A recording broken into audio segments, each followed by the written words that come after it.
berkomedian untuk Anda. Baik. Kita ke kasus berikutnya, Saudara. Komisi Pemberantasan Korupsi menetapkan mantan Menteri Agama Yakut Khalil Qomas sebagai tersangka dugaan korupsi kuota haji tahun 2024. Juru bicara KPK Budi Prasetyo bilang selain mantan Menteri Agama Yakut Khalil Qomas, satu staf khusus di Kementerian Agama ikut terseret menjadi tersangka. Namun KPK belum merinci berapa kerugian negara yang ditimbulkan sebab masih dalam kalkulasi Badan Pemeriksa Keuangan atau BPK. KPK mengimbau Biro Perjalanan Haji dan Umroh maupun asosiasi bisa kooperatif selama pengusutan perkara. Terkait dengan perkara kuota haji, kami sampaikan update-nya bahwa confirm KPK telah menetapkan 2 orang sebagai tersangka. Yang pertama Saudara YJQ selaku ex-Menteri Agama dan yang kedua Saudara IAA selaku staf sus Menteri Agama pada saat itu. Dalam perkara dengan sangkaan kerugian keuangan negara atau pasal 2 pasal 3. Juru bicara KPK Budi Prasetyo juga menjelaskan KPK menduga ada penyelewengan dalam pembagian 20.000 kuota tambahan yang diberikan pemerintah Arab Saudi. Jika sesuai Undang-Undang Penyelenggaraan Ibadah Haji dan Umroh, 92% dari kuota itu adalah untuk haji reguler. Namun dalam perjalanannya aturan tersebut ternyata tidak dijalankan. Di mana dalam konstruksi perkaranya dari kuota haji tambahan yang diberikan pemerintah Arab Saudi kepada pemerintah Indonesia, yaitu sejumlah 20.000 yang seharusnya untuk menutup panjangnya antrian di penyelenggaraan haji reguler, kemudian dilakukan diskresi oleh Kementerian Agama, dibagi menjadi 50%, 50%. Sehingga penyelenggaraan haji reguler mendapatkan slot 10.000 dan penyelenggaraan haji khusus mendapatkan slot 10.000 atau dibagi rata. Yang kemudian dari diskresi yang bertentangan dengan undang-undang tersebut mengakibatkan kerugian keuangan negara. Dengan ditetapkannya Yakut Khalil Qomas sebagai tersangka oleh KPK, ini menambah daftar panjang menteri di era Presiden Joko Widodo terseret kasus korupsi. Setidaknya ada 6 menteri yang sudah menerima vonis dan menjalani hukuman.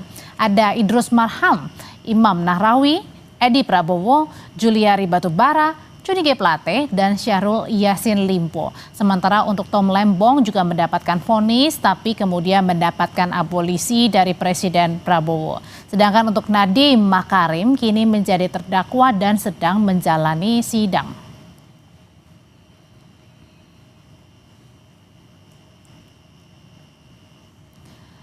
Lebih lanjut terkait dengan penetapan tersangka mantan Menteri Agama periode 2020-2024 Yakut Khalil Qomas, kita simak laporan dari jurnalis Kompas TV, ada Ariel Wiranata dari gedung KPK. Ariel, jadi pasca sudah ditetapkan sebagai tersangka oleh KPK, apa langkah selanjutnya yang akan dilakukan penyidik KPK?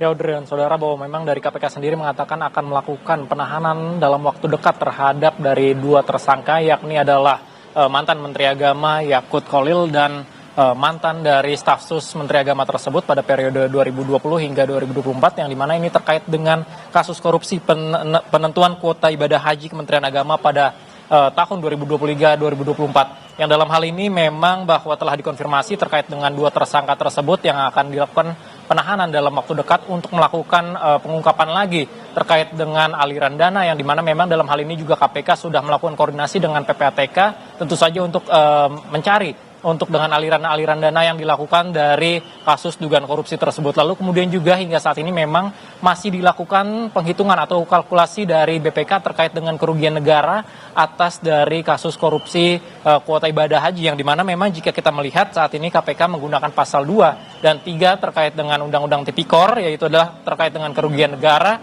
yang dalam hal ini memang masih dilakukan pendalaman, lalu juga hingga saat ini masih dilakukan pendalaman terkait dengan barang bukti lainnya. Memang informasi yang diterima bahwa ada beberapa kerugian negara yang sudah berubah menjadi aset seperti barang hingga rumah. namun masih dilakukan pendalaman dari KPK. Dan selain itu juga jika melihat bahwa dari poin utama ini adalah terkait dengan ibadah haji pada tahun 2023, 2024 yang dimana terkait dengan kuota tambahan sebanyak 20.000 yang seharusnya memang jika dilakukan bahwa dalam undang-undang haji ini mengatur dalam kuota haji khusus ini sebanyak 8%, namun realisasi yang dilakukan dari Kementerian Haji pada saat itu membagi dengan 50/50 atau sama dengan 10.000 dari kuota haji reguler dengan kuota haji khusus. Tentu saja ini melanggar dari undang-undang tersebut, sehingga memang jika kita melihat bahwa dari 20.000 tersebut harusnya adalah sebanyak 18.400 ini untuk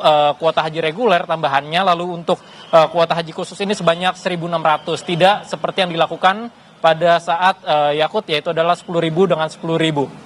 Dan selain itu juga memang hingga saat ini sudah dilakukan pemeriksaan kepada beberapa saksi terkait dengan penjalan dari travel dan beberapa saksi lainnya. Namun memang hingga saat ini masih dilakukan pendalaman kembali dari KPK dan akan dilakukan penangkapan atau penahanan dari dua tersangka tersebut. Audrey. Usai ditetapkan sebagai tersangka kasus korupsi kuota haji, rencananya Yakut Khalil Qomas akan segera ditahan oleh KPK. Terima kasih laporannya, jurnalis Kompas TV Eril Wiranata. Muncul pertanyaan kemudian, apakah bakal ada tersangka lain setelah Komisi Pemberantasan Korupsi menetapkan mantan Menteri Agama Yakut Khalil Qomas sebagai tersangka dugaan korupsi kuota haji?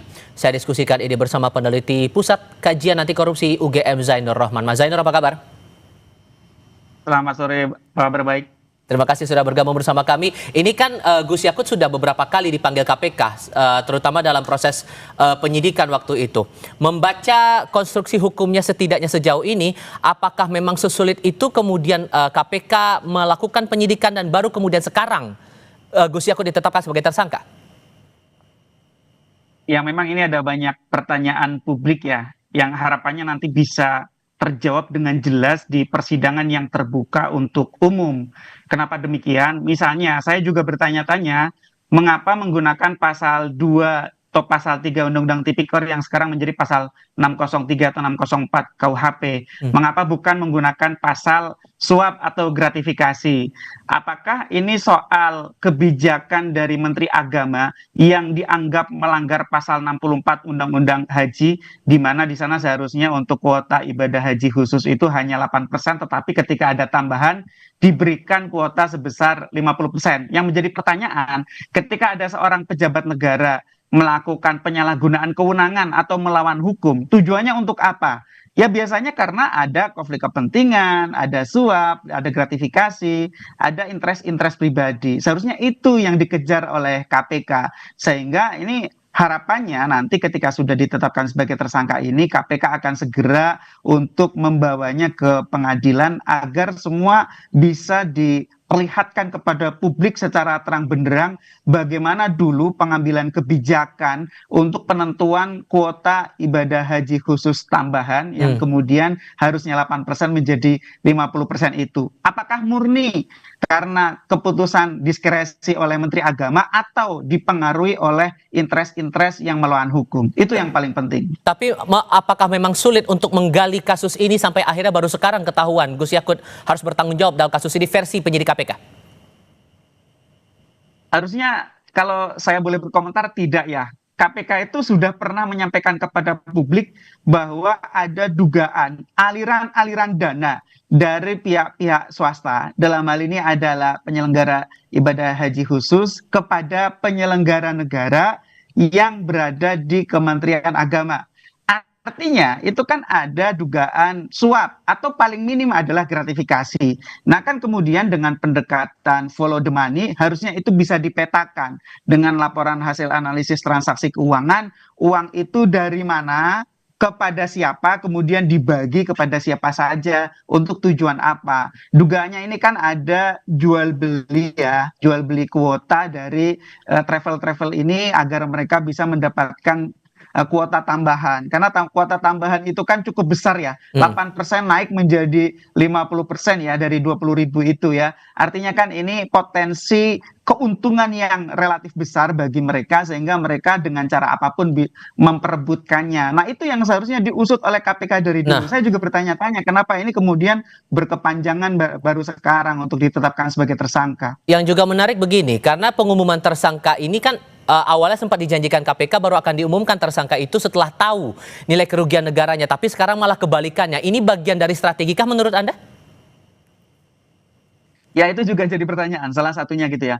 Nah, soal apakah KPK itu harus meminta kepada BPK dulu untuk menghitung, atau sebenarnya KPK bisa menghitung sendiri, itu perdebatan yang tidak akan pernah selesai. Tetapi berdasarkan praktik dan berdasarkan putusan Mahkamah Konstitusi, KPK itu boleh menghitung sendiri kerugian keuangan negara yang terjadi pada sebuah perkara korupsi. Dan itu sudah ada sekian banyak putusan pengadilan yang menguatkan itu, meskipun mungkin ada beberapa hakim yang meminta agar perhitungan keuangan negara, kerugian keuangan negara itu dilakukan oleh Badan Pemeriksa Keuangan. Nah, seharusnya KPK dari awal hitung sendiri kalau memang mau mengumumkan segera. Tapi kalau KPK memang minta kepada BPK untuk membantu menghitungkan, harusnya pengumuman ini dilakukan setelah keluar hasil penghitungan oleh BPK. Tinggal KPK pilih mana metode yang menurut mereka paling tepat, kemudian konsekuen. Nah, saya lihat di sini agak tidak nyambung. Minta bantuan kepada BPK untuk hitung, tetapi umumkan tersangkanya sebelum hitungan BPK itu diterima oleh KPK. Apakah ini kemudian tidak menimbulkan risiko sendiri bagi KPK? Itu juga menjadi sebuah pertanyaan. Nah, saya melihat ini terlalu banyak pertanyaan untuk kasus yang sebenarnya dari sisi konstruksi perkaranya tidak terlalu rumit. Nah, ini harapannya KPK bisa buat konferensi pers yang jelas. Ini kan belum ada konferensi pers yang jelas ya. Baru sekadar keterangan dari jubir dan juga jawaban secara melalui pesan singkat oleh salah satu pimpinan KPK. Tidak seperti kasus-kasus lain yang KPK membuat konvers oleh pimpinan KPK, kemudian dijelaskan kronologi kasus posisinya secara jelas, kemudian bagaimana KPK akan menyelesaikan perkara ini. Nah, ini kan baru 2 ya tersangkanya. Yang lain bagaimana gitu? Karena baru 2, tapi Anda membacanya konstruksi yang ada sekarang masih ada kemungkinan tersangkanya bertambah? Jelas. Masa hanya 2 orang inilah, itu kalau memang ada jual beli kuota misalnya, jual beli kuota itu siapa yang membeli? Yang membeli juga harus dijerat, yang membeli ya mereka-mereka para penyelenggara ibadah haji khusus itu, travel haji khusus itu gitu ya. Juga para penyelenggara negara di internal Kementerian Agama yang KPK pernah sampaikan informasi ada pihak-pihak yang diduga menerima aliran dana. Kan itu informasi itu kan kalau saya baca berbeda dengan pejabat yang 2 ini yang ditetapkan sebagai tersangka. Artinya harusnya KPK kalau mau umumkan tersangka selesaikan dulu ya penyidikannya, siapa saja yang harus ditetapkan sebagai tersangka, kemudian baru kemudian diumumkan kepada publik tersangkanya A, B, C, D, E, F, dan seterusnya dengan masing-masing perbuatan yang dilakukan. Peran apa yang dilakukan oleh para tersangka ini sesuai dengan kapasitas mereka masing-masing dan kemudian KPK jelaskan kepada publik apa langkah ke depan yang akan dilakukan baik dari aspek penuntutannya untuk menyelesaikan perkara ini secara pidana maupun bagaimana ke depan agar penyelenggaraan ibadah haji ini tidak terus-menerus menjadi kasus korupsi. Karena kan Kementerian Agama ini langganan. Menterinya langganan menjadi tersangka korupsi, kan ini sangat memalukan ya. Meskipun kasusnya beda-beda ya, ada kasus haji, ada kasus untuk dana operasional menteri, tetapi intinya ini butuh pendampingan dari KPK. Meskipun nanti ke depan mungkin akan ada jawaban, oh ke depan nggak akan itu ada korupsi di Kementerian Agama terkait dengan ibadah haji. Ya iya, karena sudah dipindah ke Kementerian Haji, ada kementerian baru gitu ya. Pertanyaannya itu kementerian baru apakah akan menjawab masalah atau ikut kena penyakit dari Kementerian Agama, itu juga masih menjadi pertanyaan lagi. Nah, nama Yakut Kholil ini pada akhirnya kan menambah daftar jajaran menteri di era Presiden ke-7 RI Joko Widodo yang tersangkut dalam kasus korupsi. Muncul pertanyaan juga di publik begini, Mas. Masih ada celah tampaknya untuk dalam proses pembuatan kebijakan dan pada akhirnya ada tindakan korupsi di situ. Sejauh mana Anda membaca atau menganalisis ini semua? Ya, ternyata masa pemerintahan Presiden Jokowi juga penuh bertaburan dengan korupsi ya. Menteri-menterinya banyak yang sudah divonis bersalah ya ada Syahrul Yassin Limpo, ada Johnny G. Plate, ada Juliari Batubara, ada Edi Prabowo, Imam Nahrawi, Idrus Marham ya. Sekarang sedang diproses oleh Kejaksaan Agung Nadiem Makarim, kemarin Tom Lembong ya. Meskipun yang terakhir ini kemudian diampuni oleh Presiden Prabowo. Nah, kalau tadi ditanyakan apakah kebijakan itu bisa dipidana? Para pejabat itu tidak usah khawatir dalam mengambil kebijakan publik selama mereka tidak curang, tidak punya konflik kepentingan, tidak menerima suap, tidak menerima gratifikasi, tidak melakukan fraud, ya. Mereka murni mengambil kebijakan itu untuk kepentingan dinas, untuk kepentingan negara. Tapi kan ternyata dalam kasus-kasus ini kan misalnya dalam kasus Syahrul Yassin Limpo, Juliari Batubara, Johnny G. Plate dan seterusnya kan enggak. Mereka menerima keuntungan pribadi, memperkaya diri sendiri dan orang lain. Artinya memang mereka korup gitu. Nah, kalau mereka memang korup ya KPK harus tegas, dan saya mengapresiasi KPK ya kembali masuk ke Liga Utama dengan menangani korupsi yang dilakukan selevel menteri. Gitu ya. Bahkan ada satu wakil menteri Prabowo nih yang lagi diproses oleh KPK, Immanuel Ebenezer Wamenaker ya.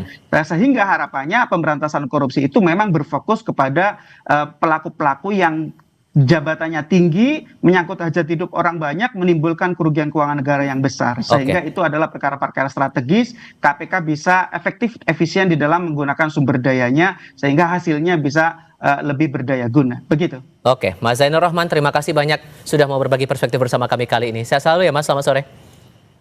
Terima kasih. Sorotan hukum berikutnya, Polda Metro Jaya akan melanjutkan pemeriksaan YouTuber yang juga dokter estetika Richard Lee pada 19 Januari 2026. Kasubit Penmas Polda Metro